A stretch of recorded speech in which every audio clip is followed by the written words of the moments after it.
les solutions. On parlait de prévention. Encore une fois, il y a l'aspect préventif et l'aspect, on va dire, curatif d'une certaine manière. On va pas parler d'Alzheimer parce que vous avez justement traité le sujet non seulement dans la revue, mais là, euh, comme quoi il y avait pas mal de pistes, mais pour protéger son cerveau et pour éventuellement améliorer nos capacités cérébrales. Comment? Quelles sont les principales pistes? L'alimentation, l'environnement, le sport, la relaxation, quoi? Qu'est-ce qu'on fait? On passe par quoi? Tout ça, bien sûr, je vais le faire, je dirais, il y a pas un ordre absolu, mais la première chose que j'ai envie de vous dire, c'est d'exercer, d'entraîner, de stimuler, d'utiliser son cerveau. Hmm. Ça, c'est une réalité. Alors, le sport en est une façon de le faire, parce que le sport va améliorer notre état cardiovasculaire, va améliorer notre oxygénation cérébrale, et le sport par lui-même nécessite une adaptation de notre cerveau, par le geste, par un certain nombre de choses. Donc, l'activité physique, c'est un point important. Le deuxième point, donc, c'est d'utiliser son cerveau. Alors, comment doit-on utiliser son cerveau? Je voudrais que vous reteniez un mot, création. Ce qui est important pour entretenir son cerveau, c'est de créer. Lire n'est pas suffisant. Faire des mots croisés, c'est déjà une création. On cherche. Mais je dis toujours, c'est très bien et c'est insuffisant. Écrire une lettre, c'est une création. Combien de gens n'écrivent plus de lettres, surtout après leur retraite, quand on est au travail, qu'on a besoin de faire des courriers, etc. Mais après, une fois de temps en temps, on fait une lettre à l'administration ou à un cousin éloigné, mais finalement, on se rend compte que on n'utilise plus notre cerveau pour créer. Créer, ça peut être évidemment dans l'art, c'est-à-dire les gens qui vont dessiner, qui vont sculpter, qui vont peindre, qui vont faire des maquettes, etc. Ça, c'est de la création. Et puis, c'est aussi créer, ça veut dire, je pense toujours aux retraités. Tant qu'on travaille, on utilise notre cerveau de façon un peu obligatoire, mais une fois qu'on est à la retraite, et c'est là où les gens se plaignent de leur mémoire, et il faut aussi utiliser son cerveau, encore une fois, en résolvant des problèmes. Donc, ça veut dire qu'il faut se confronter à des problèmes.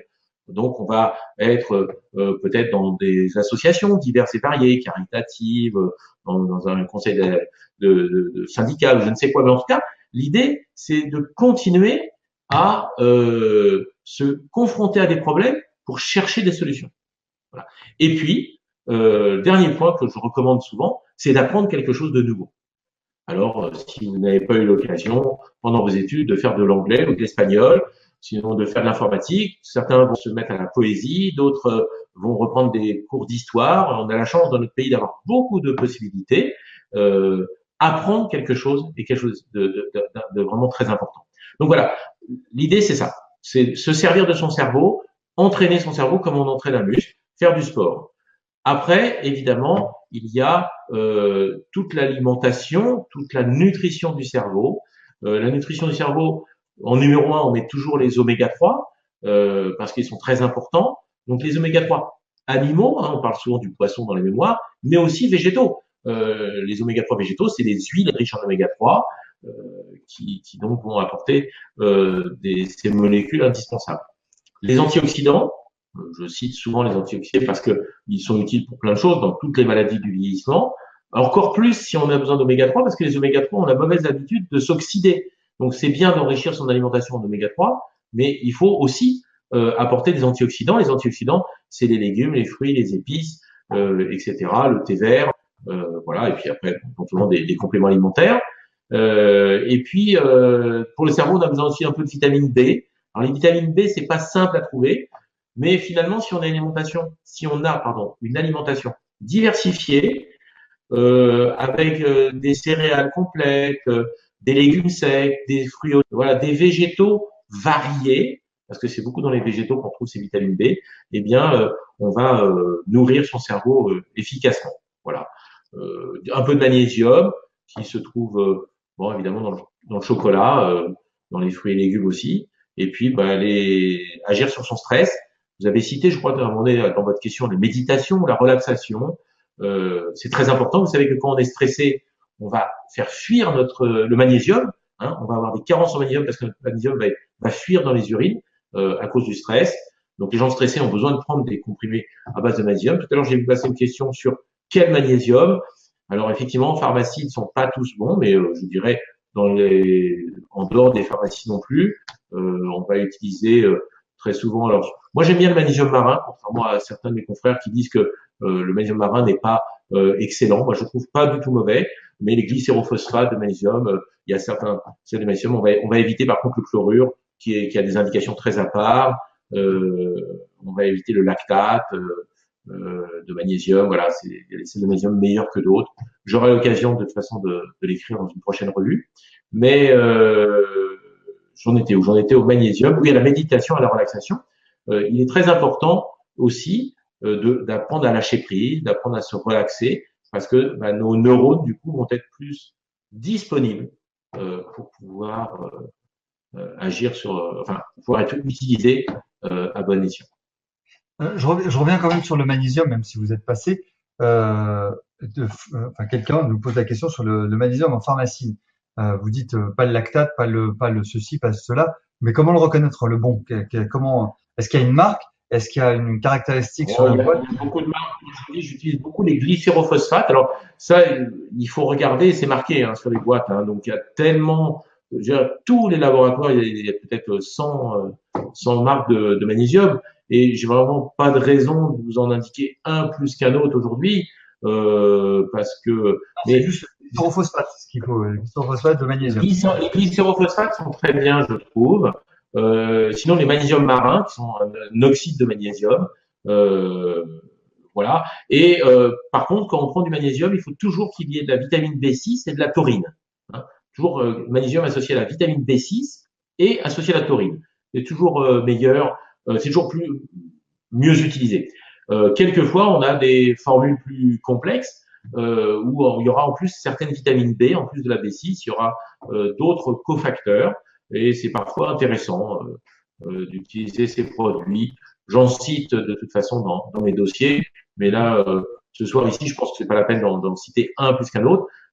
Après, il faut se méfier de bien le tolérer au niveau digestif, parce que le magnésium, ça peut donner des diarrhées, des colites, et c'est pour ça que les glycérophosphates, les oxydes de magnésium sont pas mal, ils sont bien tolérés, contrairement au lactate, au sulfate, au chlorure, qui sont des magnésiums qui ont parfois des indications. Le sulfate de magnésium, c'est un produit qu'on utilise dans la cure de Clark, la cure du foie, mais c'est vraiment des indications très à part. Le chlorure de magnésium, c'est aussi très à part. On va l'utiliser en cas d'infection virale, etc. Mais c'est pas le magnésium qu'on doit prendre tous les jours. Voilà. Donc plutôt des magnésiums marins ou des glycérophosphates. Tous les compléments que vous avez cités, oméga 3, antioxydants, vitamine B6, etc. Y a-t-il des moments privilégiés pour les prendre? Est-ce que c'est plus le matin que le soir? Est-ce que c'est plus à jeun en mangeant? Alors, ça aussi, bon, je le précise toujours dans mes dossiers, mais les oméga 3 se prennent le soir, ça c'est sûr. Pour ça, on est sûr. Pourquoi? Parce que le cerveau se répare la nuit. D'où l'importance du bon sommeil. J'en ai pas parlé d'ailleurs, mais pour la mémoire, il est important d'avoir un bon sommeil, donc de faire de la relaxation. Et le cerveau se répare la nuit. Donc, c'est la nuit qu'il a besoin d'oméga 3. Donc, on consomme les oméga 3 surtout le soir. Ça ne veut pas dire qu'à d'autres moments, c'est pas bon, mais le soir, ça optimise leur utilisation. Le magnésium, c'est différent. On va l'utiliser parfois le soir parce que on veut comment dirais-je, l'utiliser pour justement la relaxation de la nuit. Les gens vont prendre le magnésium, parfois ils vont mieux dormir, mais d'autres vont le prendre le matin parce que ça les aide à être moins stressés, moins tendus, puisque le magnésium joue quand même sur cette tension musculaire la journée. Donc ça, pour le magnésium, ça peut être vraiment égal. Et des fois, je donne matin et soir d'ailleurs certains produits. Voilà, qu'est-ce que l'on a dit? Les vitamines B, il n'y a pas beaucoup d'importance, ça se prend au repas. Le magnésium se prend au début du repas, les oméga 3 se prennent au cours du repas. Voilà. Annie nous pose la question. Annie nous pose la question, quelle dose de B6 par jour? Mais je pense que c'est oui, en général, c'est standard dans les produits, mais alors je vais vous dire de mémoire, c'est 50 mg, mais il faudrait que je vérifie. Ça, j'avoue, je la connais pas par cœur. Il faudrait que je la vérifie. Mais de toute manière, la B6 seule n'est pas forcément très utile. Il faut la prendre. Non, la B6 seule a des indications, mais en l'occurrence, pour ce qui nous concerne ce soir, c'est le magnésium. Il faut un peu de vitamine B6 pour optimiser l'utilisation du magnésium et son absorption, et de taurine, puisqu'on a un médicament très connu qu'on a beaucoup utilisé, qui est le magné B6, qui est quand même un magnésium assez peu intéressant en général, surtout que il a été modifié depuis que ça a été déremboursé. Donc c'est un produit moi que j'utilise jamais, le Magné B6. Il est pas terrible, quoi, il est pas terrible. Il y a bien mieux que ça. Et de la taurine, toujours dans votre magnésium. Alors, là, vous nous avez cité tout ce qui était intéressant pour en apport, mais est-ce qu'il y a des choses qui sont interdites? Parce qu'on dit souvent, par exemple, que le sucre est quand même le carburant du cerveau, Du cerveau. mais et pourtant, il a pas mal de toxicité, a priori. Alors, comment? C'est à double tranchant le sucre. On peut pas. Enfin, si on dit le sucre est le carburant du cerveau, ce qui est une réalité, le cerveau se nourrit de sucre, essentiellement en termes énergétiques en particulier. Si on prend des sucres rapides, on va mieux un peu se réveiller. Les gens qui apprennent, et là on n'est plus dans les troubles de la mémoire, Frédéric, on est dans l'apprentissage. Quand on fait des études, quand on est en train de passer un examen, qu'on a besoin de travailler toute la journée pour réviser, effectivement, on va avoir besoin peut-être de manger plus de sucre à ce moment-là, parce que c'est le carburant du cerveau. Ça n'améliore pas notre mémoire, ça lui permet, c'est son carburant, c'est comme le carburant du muscle. Le sucre, on sait, on en parlera, j'en parle dans tous mes dossiers et on en parlera très souvent. Le sucre, c'est notre premier ennemi. C'est la cause de diabète, de cancer, de beaucoup de maladies. Donc, trop de sucre est très mauvais. Et pourtant, le sportif, pendant l'effort, il doit prendre du sucre. Hein. Donc, il y a des moments où on a besoin de sucre comme carburant. Et le cerveau a besoin de sucre comme carburant à certains moments. Maintenant, pour bien fonctionner de façon globale, il n'a pas besoin de sucre. Il a de ne pas. Alors, il a besoin justement qu'on ne mange pas trop de sucre parce que quand on mange du sucre, on va faire une hypoglycémie réactionnelle. C'est-à-dire que d'abord, on a la glycémie qui augmente, donc le cerveau est alimenté en sucre, donc en carburant, mais une heure après, on va faire une hypoglycémie. Et là, l'hypoglycémie, j'ai vu qu'il y avait une question tout à l'heure d'ailleurs à ce sujet, l'hypoglycémie est effectivement source de troubles de la mémoire, parce qu'en fait, le cerveau n'arrive pas à fonctionner si on est en hypoglycémie. On le sait tous, on a des vertiges, on a des malaises, etc. Donc, au quotidien, je ne parle pas pendant des révisions, je ne parle pas dans des moments bien précis, mais au quotidien, manger trop de sucre n'est pas bon, pour plein de raisons, y compris pour le cerveau. Ensuite, le sucre, vous le savez, en excès, surtout quand ce sont des sucres rapides, va être acidifiant pour l'organisme. Et ce terrain acide n'est pas non plus très favorable au fonctionnement cérébral. Le sucre est source de diabète, le diabète abîme les artères. Donc, le sucre est aussi, à terme, si on en consomme de façon chronique, une source de troubles circulatoires du cerveau et de maladies. Le diabète est une maladie qui va affecter notre cerveau. Voilà. Le sucre va fermenter dans notre intestin. Or, vous savez, on n'en a pas encore parlé, mais notre intestin, on appelle ça notre deuxième cerveau. Eh bien, effectivement, il y a des liens entre troubles de la mémoire et état intestinal, et il y a certainement également des liens entre intestin et maladie d'Alzheimer. On a beaucoup de pistes, peu de preuves aujourd'hui, mais voilà. Donc le sucre, sans aucun doute. Alors, est-ce qu'il y a-t-il des choses qu'il faut éviter ou réduire? Bon, comme toujours, hein, les aliments industriels pour éviter les pesticides, pour éviter un certain nombre de molécules qui peuvent perturber notre système nerveux.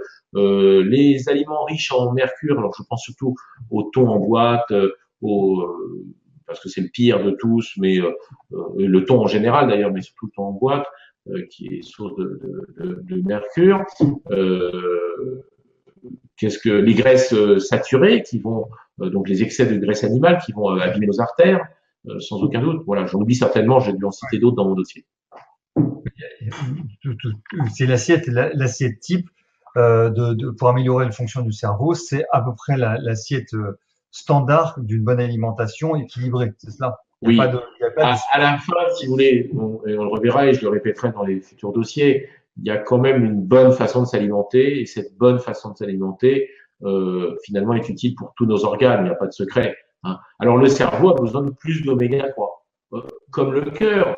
J'aurai l'occasion seulement dans quelques mois de faire un dossier sur des maladies cardiovasculaires et je redirai la même chose que pour le cerveau finalement, parce qu'on a besoin d'oméga 3.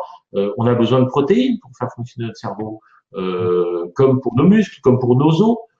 Donc voilà, pas n'importe lesquels, mais on a besoin de ces protéines. Donc, au final, il n'y a pas une alimentation qui soit spécifique du cerveau et qui soit pas intéressante pour le reste. Voilà. Simplement, on va augmenter un petit peu certaines vitamines, certains antioxydants pour le cerveau, et puis les oméga 3.